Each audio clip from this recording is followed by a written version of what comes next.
Um, dois, três, gravando! Olá, tudo bem? Para você que está se preparando para a prova teórica no Detran ou Ciretran, você que tem o sonho da PPD Permissão para dirigir válido em todo o território nacional, você que vai fazer a prova teórica, tem uma matéria no curso de legislação que se chama Mecânica Básica do Veículo. Se cair na tua prova de legislação, quantas horas aulas são obrigatórias da matéria? Mecânica Básica. Resposta: 3 horas aulas. Apesar de você estar vendo e ouvindo uma gravação, estamos aqui ao vivo. Bom dia, pessoal! Bom dia! Bom dia! Pessoal, só alegria, último dia do curso, né? As pessoas que aqui estão presentes, também temos o João em casa fazendo aula remota, através do tablet, notebook. Hoje é possível esse modelo híbrido, pessoas presentes e online. Antes de gravar esse vídeo, eu fiz alguns ditados, exercícios possíveis de cair na prova de realização sobre mecânica básica. Então acompanhe até o final. Mecânica básica do veículo, uma videoaula de revisão.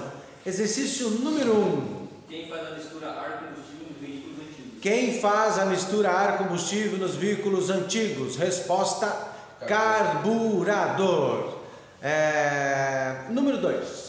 Quem faz a mistura ar-combustível nos veículos modernos? Quem faz, exercício número 2, possível de cair na tua prova, hein? Quem faz a mistura ar-combustível nos veículos modernos? Resposta: injeção eletrônica. Professor, o que seria esse ar-combustível?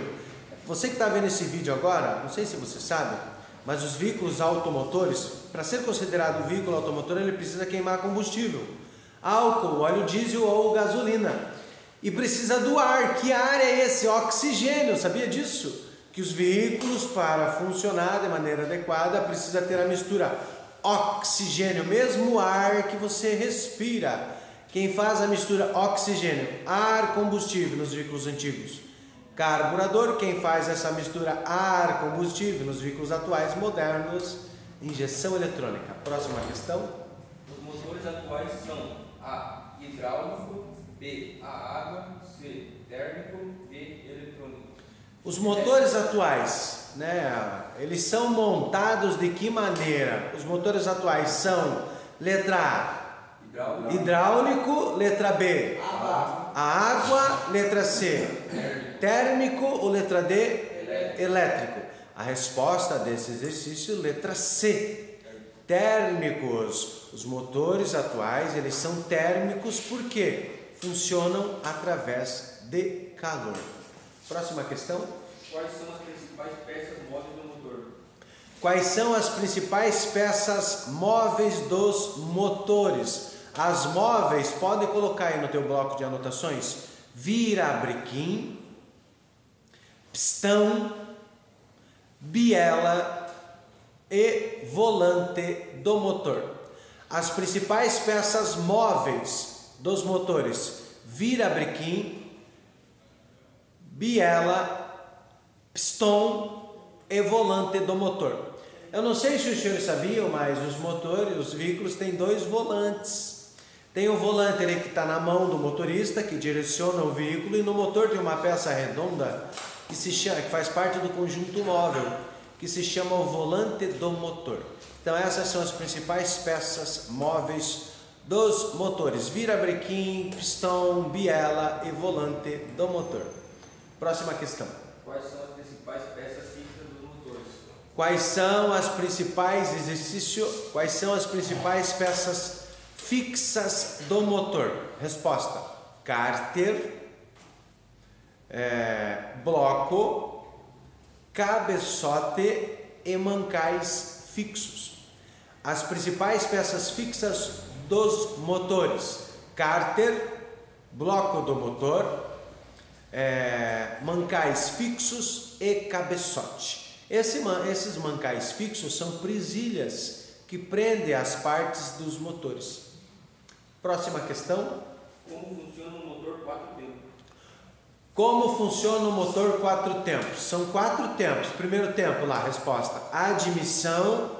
Segundo tempo, compressão. Terceiro tempo, explosão. E quarto tempo, escapamento. Escape. Isso. Próxima questão. Qual é a peça mais pesada do motor? Qual é a peça mais pesada do motor? Essa questão tem muito aluno errando em prova, porque na resposta A está lá escrito no dia da prova tampão do motor. Tampão do motor, por estar no aumentativo, tem algumas pessoas que acham que o tampão do motor é a peça mais pesada, mas não é. A peça mais pesada do motor é o bloco do motor, né? Ele é aço, maciço, bloco do motor. É a peça mais pesada. Próxima questão. Quais são os principais componentes do sistema de alimentação? Quais são os principais componentes do sistema de alimentação? Resposta: carburador, injeção eletrônica e tanque de combustível. Mas também tem aí, né? Essas três são as principais. Mas para complementar, ainda temos a própria gasolina, que faz parte do sistema de alimentação. Tem filtro da gasolina, que também faz parte.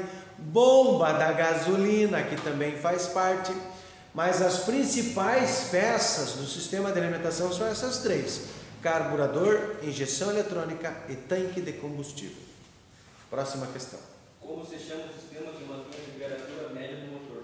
Como se chama o sistema que mantém a temperatura média do motor? Resposta: arrefecimento ou refrigeração. Como se chama o sistema que mantém a temperatura do motor? Refrigeração. Arrefecimento. Próxima questão. Qual é a temperatura média dos motores? Qual é a temperatura média dos motores? Resposta: de 80 a 90 graus. No painel de instrumentos, né, tem uma peça que mostra a temperatura do motor. É o termômetro.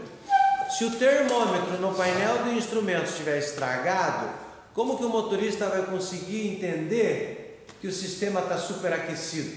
Então tem que estar em perfeito estado o termômetro. A temperatura média dos motores de 80 a 90 graus. O que pode superaquecer o motor? Falta de água no radiador ou falta de óleo no sistema de lubrificação.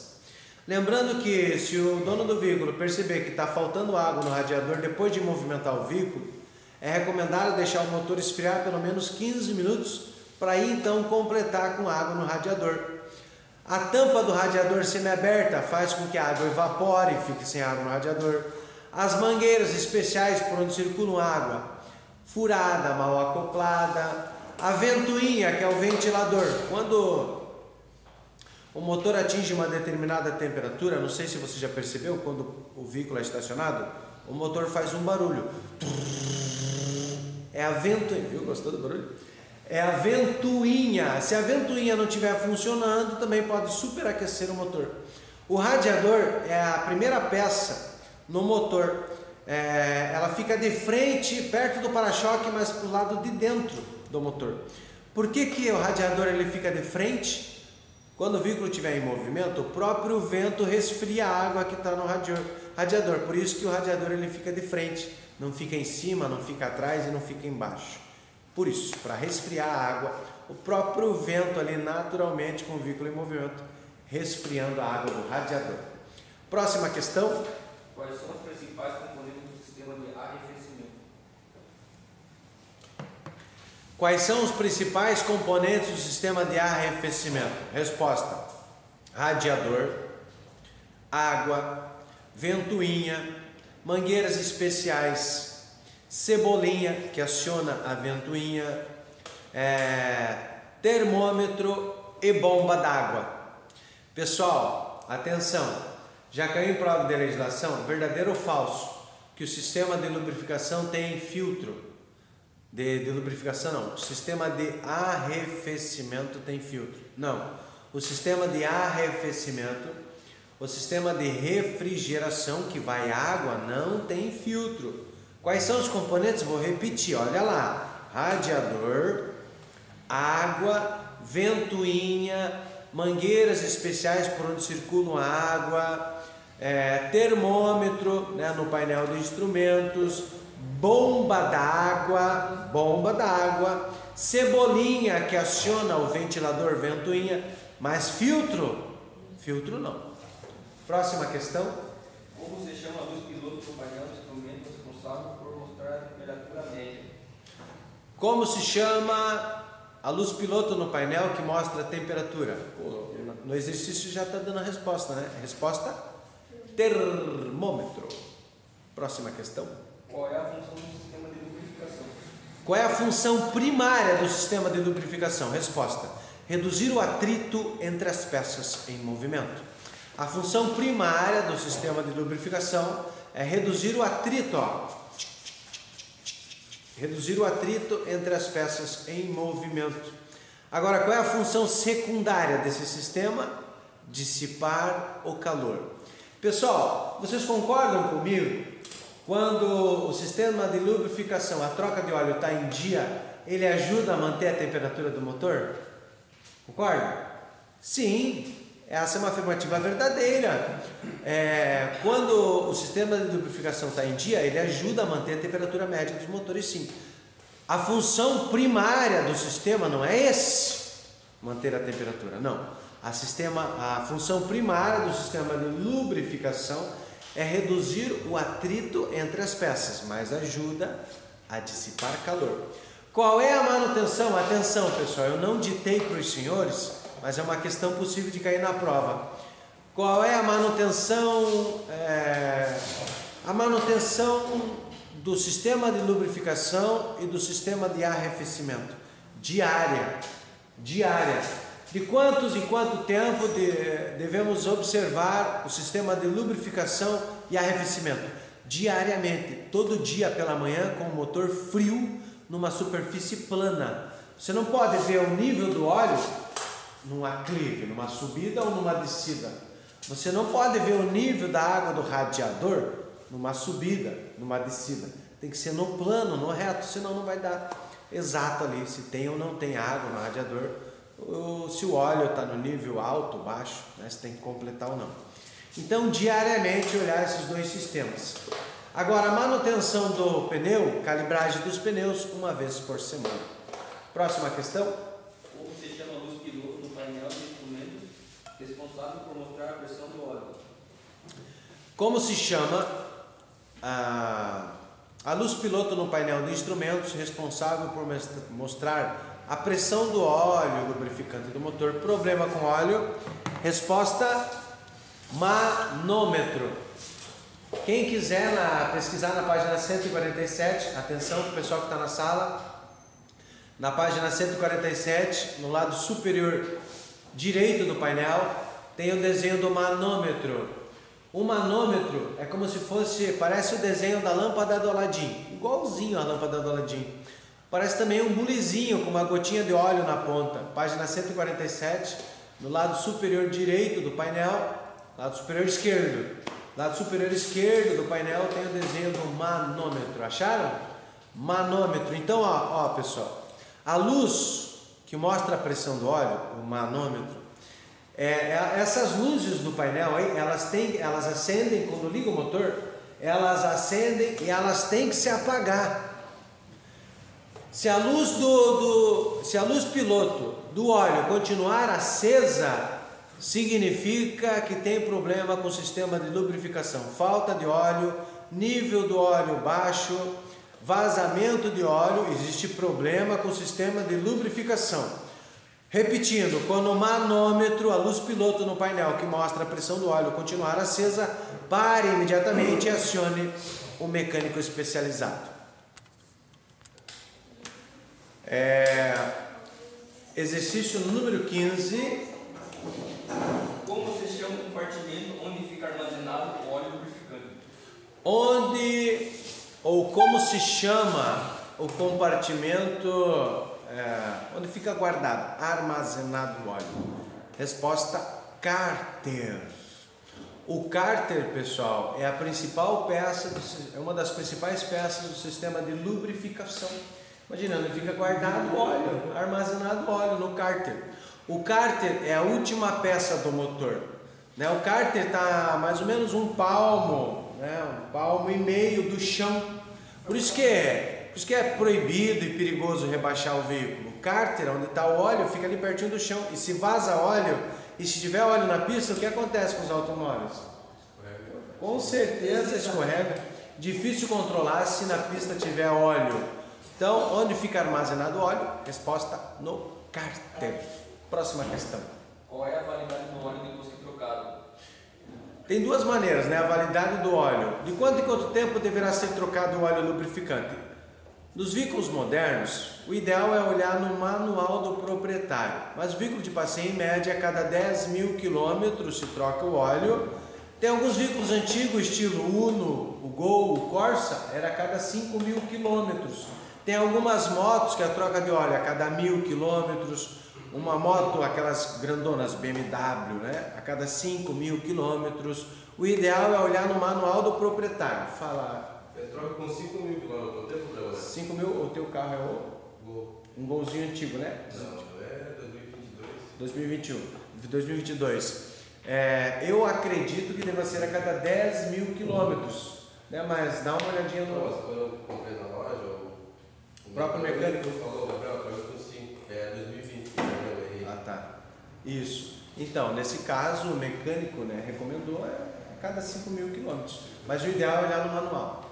Manual do proprietário. Em média, os carros modernos, a cada 10.000 quilômetros. Ou pelo tempo. O óleo lubrificante, quando ele se troca, a validade dele é de 6 meses. 180 dias. Quer dizer então que se eu trocar o óleo e não usar o veículo, 6 meses parado na garagem, 6 meses depois tem que trocar? 6 meses depois tem que trocar o óleo. Se você conhece alguém que utiliza o veículo só final de semana para passeio, né, de segunda a sexta fica parado na garagem, acabei de falar que o cárter é a última peça do motor. As peças móveis do motor estão ali no meio do motor. Os motores nós temos a parte de cima, a parte do meio e a parte de baixo. Então a parte do meio tem as peças móveis, né? O sistema de lubrificação, reduzir o atrito. Aí quando o veículo fica muito tempo parado, o que acontece com esse óleo que está no meio do motor? Ele vai para onde? Ele vai descer para o cárter. Aí a pessoa que liga o motor de partida no sábado, é como se ele tivesse andado 1.000 quilômetros com o veículo. 1.000 não, desculpe. É como se o veículo tivesse percorrido 100 quilômetros. Se o proprietário do veículo faz isso 4 vezes por mês, é como se tivesse percorrido 400 quilômetros com o veículo parado. E você achando que está economizando, né? Indo trabalhar de bicicleta, indo trabalhar a pé, indo trabalhar de moto. Tá economizando. O que fazer então para não ter esse problema, esse agravante? Todo dia pela manhã, acionar o motor de partida. Pelo menos 3 segundos aciona o motor de partida, aí a bomba de óleo vai impulsionar óleo para o motor, desliga a chave e vai trabalhar. Faz isso segunda, terça, quarta, quinta, sexta. No sábado, quando acionar o motor de partida, as peças estarão todas lubrificadas. Pode falar, Luiz. Oi, gente, boa tarde. Próxima questão. Qual é a função do silencioso intermediário? Qual é a função do silencioso intermediário? O conjunto de cano de escapamento dos automóveis, né, tem o tubo coletor, tem o catalisador e o silencioso intermediário. Ele recebe... O silencioso é para fazer o quê? Para deixar o mínimo possível do barulho. O estrondo que dá, imagine, o combustível ele entra líquido e sai em forma de gás. No terceiro tempo ele tem uma explosão combustível. Então imagine o estrondo que é no motor. Aí o silencioso é para diminuir esse estrondo. Por isso que a gente não escuta, quando os veículos estão em movimento, o combustível explodindo. Por causa do silencioso. A função do silencioso é diminuir os impactos, né, do resultado da queima do ar combustível, da explosão que tem dentro do motor. Próxima questão. Qual é a função da bateria? Qual é a função da bateria? Armazenar energia elétrica, né? Ela armazena energia elétrica, mas ela também distribui energia elétrica. Essa é a função da bateria: armazenar, distribuir energia elétrica. Próxima questão. Como se chama a peça responsável por recarregar a bateria sempre que necessário? Como se chama a peça responsável por recarregar a bateria sempre que necessário? Resposta: alternador. Dínamo do alternador. Essa peça, pessoal, ela só funciona com o motor ligado. Se o motor estiver desligado e algum equipamento elétrico estiver aceso, vai descarregar a bateria e o alternador não vai recarregar quando o motor está desligado. E quando descarrega a bateria, o que ainda vai fazer com outro veículo? Quando descarrega a bateria, olha só, você está tentando ligar o som, está tentando ligar o vidro elétrico, está tentando ligar o limpador de para-brisa e o sistema elétrico não funciona. O que fazer? Você tira a bateria e leva numa oficina mecânica. Beleza. Levou numa oficina mecânica, deixou recarregando lá pelo menos umas 3 horas. Recarregou umas 3 horas. Colocou no carro novamente, colocou os polos, positivo e negativo. Aí, em seguida, minutos depois, horas depois, não funciona o sistema elétrico, pode ser problema no alternador e não na bateria. De repente a bateria é nova, mas o recarregador, que é o alternador, não está funcionando, aí descarrega a bateria, parece que é a bateria. Pode ser que não, seja o dínamo do alternador. Quando o motor estiver desligado, mantenha os equipamentos elétricos desligados, o som desligado, né, o limpador de para-brisa, o farol, o pisca, todo o sistema elétrico ligado com o motor desligado, né, descarrega a bateria. Próxima questão. Como se chama o fluido que as baterias antigas precisam para funcionar? Como se chama o fluido que as baterias antigas precisam para funcionar? Resposta: água destilada. Água destilada ou solução própria, é um produto químico corrosivo, né? As baterias antigas têm 6 placas, então a 5 milímetros, 5 milímetros das placas é completado com essa solução própria ou água destilada. Próxima questão. Como se chama a luz piloto, além da bateria, que mostra a carga da bateria? Como se chama a luz piloto no painel de instrumento que mostra a carga da bateria? Aquele desenho da bateria, aquele desenho quadrado com o sinal de positivo e negativo, como se chama quando ele fica aceso no painel? Como se chama? Amperímetro ou voltímetro. Né? A luz piloto que mostra a carga da bateria chama-se amperímetro ou voltímetro. Próxima questão. Em acidentes de trânsito, qual dos polos é recomendado tirar primeiro, positivo ou negativo? Em acidentes de trânsito, qual dos polos deve retirar primeiro? É recomendado, caso, né, tenha ali risco de vazar combustível ou já está vazando combustível, se tiver uma faísca elétrica, pode ter um princípio de incêndio ou explosão. Então é recomendado tirar primeiro o polo negativo.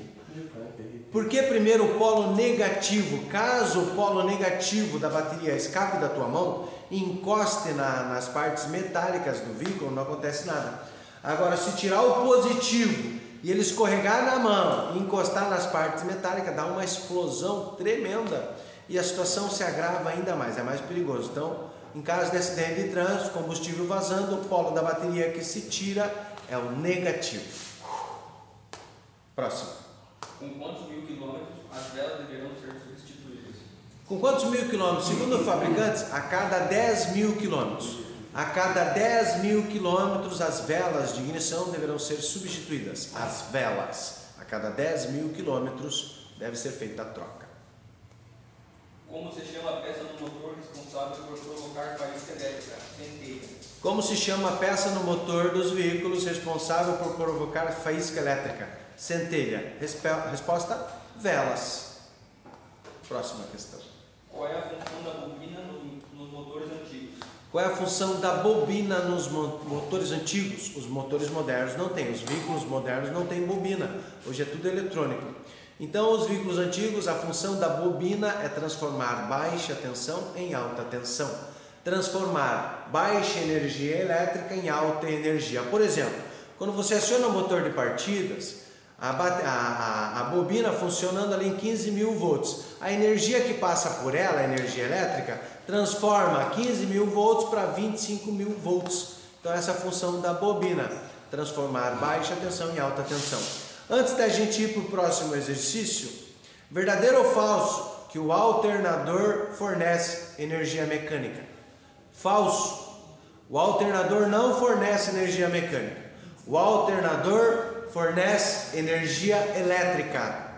O alternador fornece energia elétrica. Energia mecânica não. Próxima questão. Com licença, bom dia a todos. Próximo exercício. Como se chama o sistema que leva o movimento às rodas? Como se chama o sistema que leva o movimento às rodas? Resposta: sistema de transmissão. Próxima questão. Quais são os principais componentes do sistema de suspensão? Quais são os principais componentes do sistema de suspensão? Resposta: molas, amortecedores e braços da suspensão. Qual é a função das molas? Absorver os impactos da pista. Qual é a função dos amortecedores? Limitar o esforço das molas.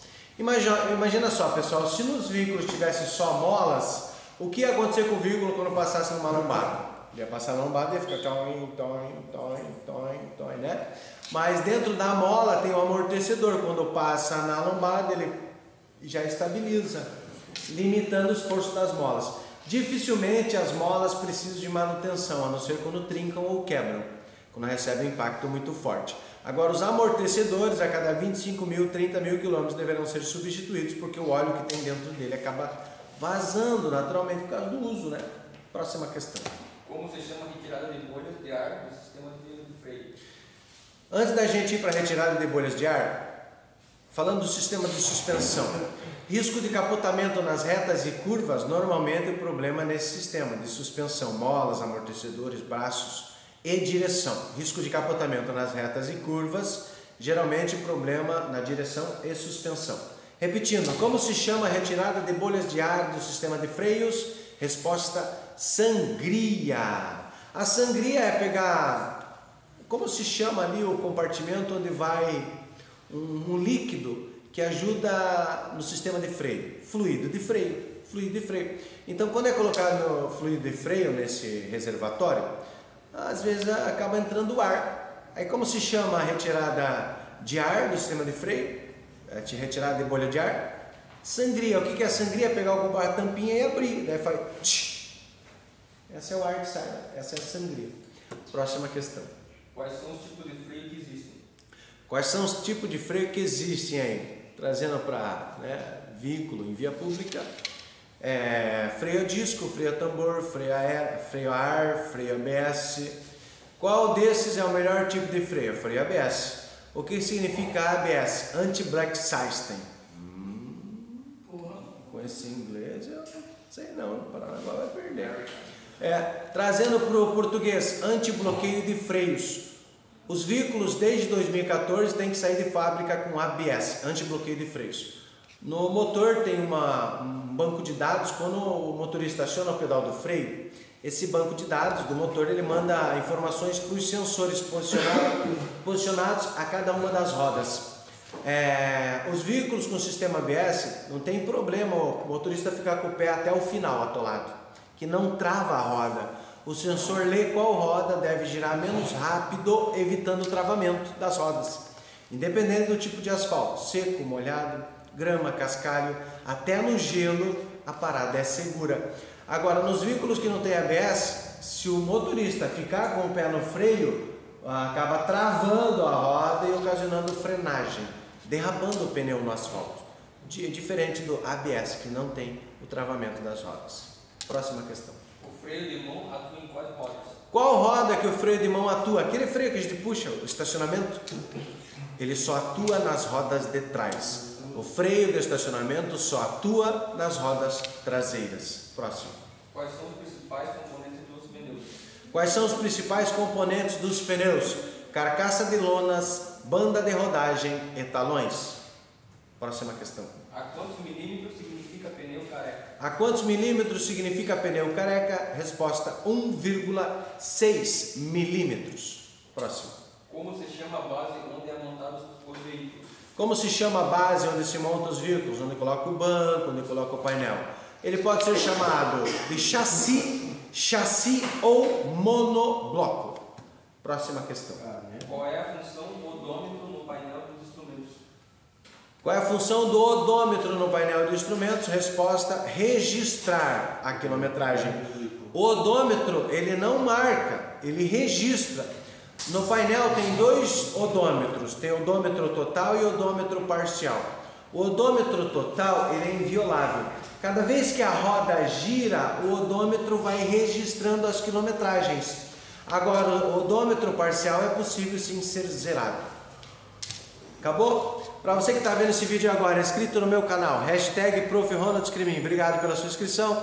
Para você que não é inscrito ainda, se inscreva, ative o sininho para que cheguem novos vídeos relacionados ao trânsito, deixe o like e compartilhe. Ó, o pessoal na sala de aula aqui, ó, finalizando, eu vou dar um giro. Última gravação das pessoas. Posso trabalhar com a imagem dos senhores? Oi, Gabriel. Oi, Yarika. Aí, ó, o Ibrahim. Temos lá nossos amigos. Aqui em sala de aula. Trabalhar com a imagem deles nas redes sociais. Pessoal finalizando, é só alegria. Também temos em casa o João Vitor, na capital do estado do Paraná, em Curitiba, fazendo aula online. Boa sorte na tua prova, tá bom? De Paranaguá pro mundo!